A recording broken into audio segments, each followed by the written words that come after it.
Bismillahirrohmanirrohim, sebagaimana kita ketahui, bahwa di negeri ini, mayoritas masyarakat Indonesia masih belum memahami, bahwa nasab keluarga Bani Alawi atau Balawi Yaman yang menisbatkan dirinya sebagai keturunan Nabi melalui Sayyid Ahmad bin Isa Ar-Rumi.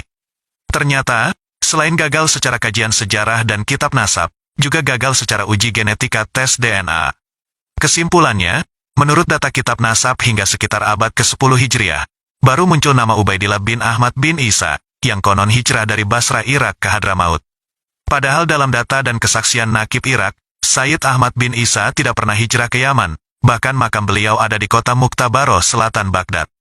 Hanya berputra 3 orang, yaitu Sayyid Muhammad, Ali dan Hussein, yang ketiganya berketurunan dan membuat nakobah untuk saling mencatat nama keturunannya. Kesimpulannya, tidak ada nama Ubaidillah sebagai anak Ahmad bin Isa. Artinya hal tersebut berarti fiktif dan batal sesuai ilmu nasab. Dan yang lebih tragis lagi di era sekarang, dengan kemajuan teknologi, yaitu ilmu genetika yang sudah lazim, bahwa susunan basa nukleotida dalam DNA kita telah dapat dibaca dengan sangat presisi. Maka menunjukkan, bahwa mereka ini sama sekali bukan bangsa Arab, karena gen ras Arabnya sangat-sangat kecil sekali. DNA adalah molekul yang mengkode sifat genetik suatu organisme. Setiap data dari tiap sel di tubuh manusia tersimpan di dalam DNA. Selain itu, DNA mengatur fungsi dan pertumbuhan tiap-tiap sel. Ketika manusia melakukan proses reproduksi, akan ada penggabungan antara DNA ayah dan ibu. Nantinya DNA ini akan terus diturunkan kepada keturunan selanjutnya, baik pada anak-anaknya, cucu-cucunya, dan seterusnya. Itulah mengapa kita bisa melacak keaslian seorang anak dari DNA ini. Untuk mendapatkan DNA hanya dibutuhkan sedikit sekali sampel. DNA bisa didapatkan di mana saja di seluruh tubuh manusia, rambut, kuku, air liur, dan sebagainya. Yang penting jaringan tersebut mengandung sel, pasti di dalamnya ada denanya. Ketika zaman dahulu kala, banyak orang-orang Timur Tengah mengaku sebagai keturunan Nabi Muhammad.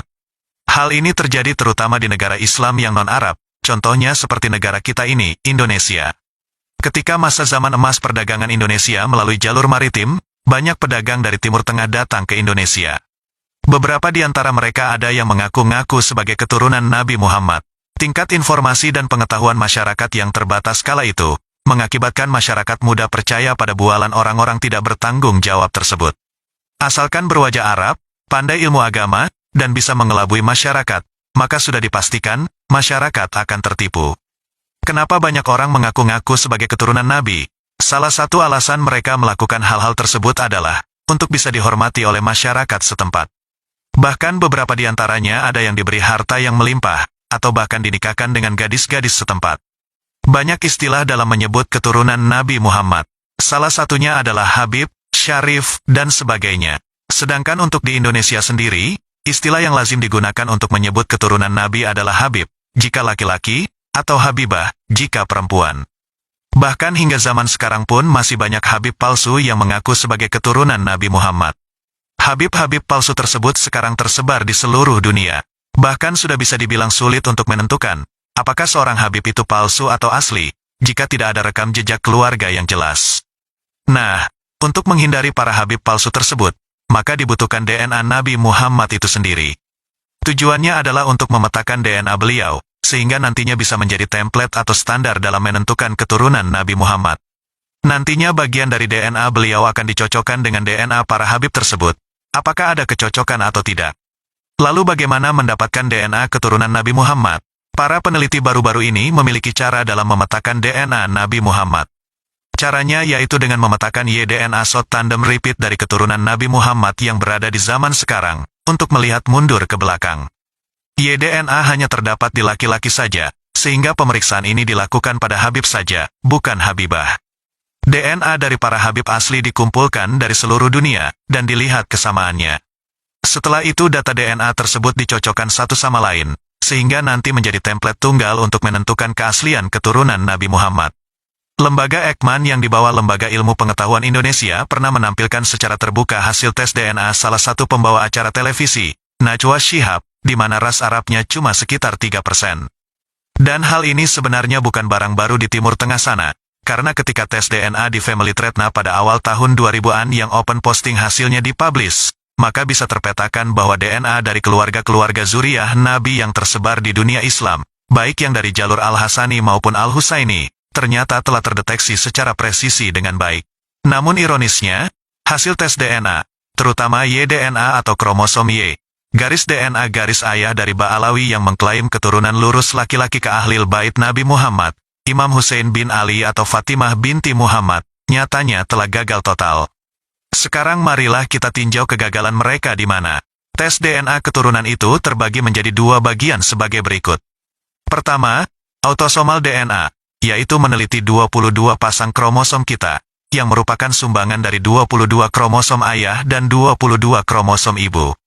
Hasil dari tes DNA bagian ini, bisa diketahui seseorang dari ras mana saja, serta sebarannya banyak di bagian bumi sebelah mana dan lain-lain. Kedua, gonosom DNA atau DNA jenis kelamin, yang merupakan satu pasang DNA yang menentukan jenis kelamin. Pada jenis kelamin laki-laki adalah kromosom XY, kromosom X ibu, dan Y ayah. Apabila perempuan maka kromosom XX, X dari ayah dan X dari ibu. Dengan demikian, meneliti garis lurus laki-laki keturunan berarti meneliti kromosom Y-DNA dalam diri kita. Sedangkan untuk garis ibu disebut mat DNA, karena kromosom X ibu ini biasa diambil di mitokondria dalam sel kita. Kembali kita fokus ke kajian Y-DNA, mengingat kegagalan nasab garis lurus laki-laki dari Balawi ini adalah klaim yang selalu dibanggakan oleh mereka. Bahkan nasab perempuan dianggap putus, serta aturan pernikahan yang ketat terhadap anak perempuan mereka harus dinikahi oleh pria Balawi sendiri, dengan alasan menjaga nasab. Membahas kerancuan ini perlu pembahasan khusus, karena kalau ini diterapkan, akan jadi bentuk diskriminasi dan rasisme gaya baru. Mengingat dalam kaidah pernasaban dunia, tetap seluruh keturunan Sayyidah Fatimah binti Muhammad, baik dari garis lurus laki-laki maupun perempuan dicatat. Semua ini menjadi cerminan nyata, bahwa Islam begitu memuliakan perempuan, sebagai antitesis dari masa jahiliyah, di mana perempuan sangat direndahkan kedudukannya. Dalam tes DNA seseorang yang berkerabat semakin dekat, maka susunan DNA-nya juga akan semakin identik pula. Dan sebaliknya, semakin jauh kekerabatan, maka akan semakin jauh susunannya pula.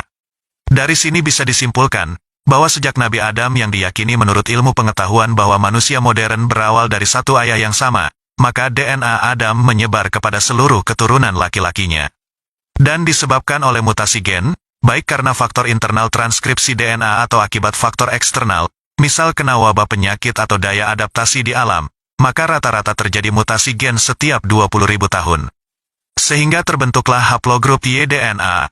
Singkatnya, dalam uji DNA keluarga Nabi yang secara manuskrip, kitab dan kajian sejarah memang terjaga dan terindikasi sebagai keluarga Nabi, ternyata secara nyata telah terpetakan sebagai haplogrup J1A, dan ada kode Ibrahim P58, hingga kode-kode lainnya, seperti Bani Quraisy L959+, Ali bin Abi Thalib FGC 10500+, atau pecahan dari Hasan bin Ali FGC 8702, dan Hussein bin Ali FGC 30416+.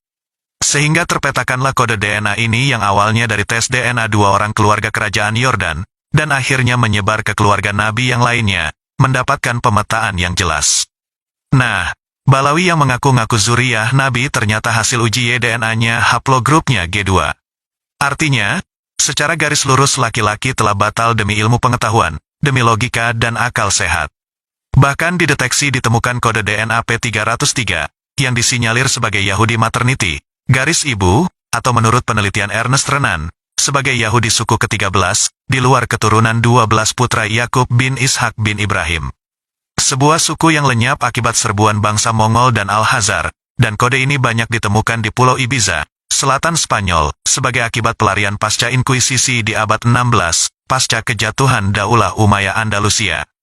Kode ini juga ditemukan pada uji DNA jasad Al Capone, pemimpin mafia Italia, seorang imigran Yahudi Italia yang hijrah ke Amerika, dan membentuk organisasi kejahatan modern pertama di dunia. Selain itu ditemukan kode PF 3296, yang terdeteksi pada beberapa keluarga Yahudi seperti Gunsberg, Goldstein, Rostas, dan lain-lain. Artinya, Balawi ini bukan keturunan Nabi, bahkan bukan bangsa Arab, dan malah terdeteksi sebagai ras Yahudi Ashkenazi Sephardic. Lihat tabel 057 dan 058 di Jewisna.net, sebuah situs pendeteksian gen Yahudi baik garis paternity atau maternity dari Yahudi internasional. Demikian kajian DNA ini disampaikan. sebagai seruan moral sesama warga bangsa Nusantara Indonesia tercinta kita, dengan pesan tidak penting kamu dilahirkan dari ras apa, suku apa atau agama apa. Selama kamu menjadi manusia yang baik, berguna dan mengembangkan jiwa Bhinneka Tunggal Ika, maka kamu layak untuk menjadi warga bangsa yang dibanggakan dan dicintai semua orang. Akhirul kalam, semoga kita tetap utuh sebagai sebuah bangsa, dan mari bersatu padu untuk mengakhiri penjajahan dalam bentuk apapun dan atas nama siapapun.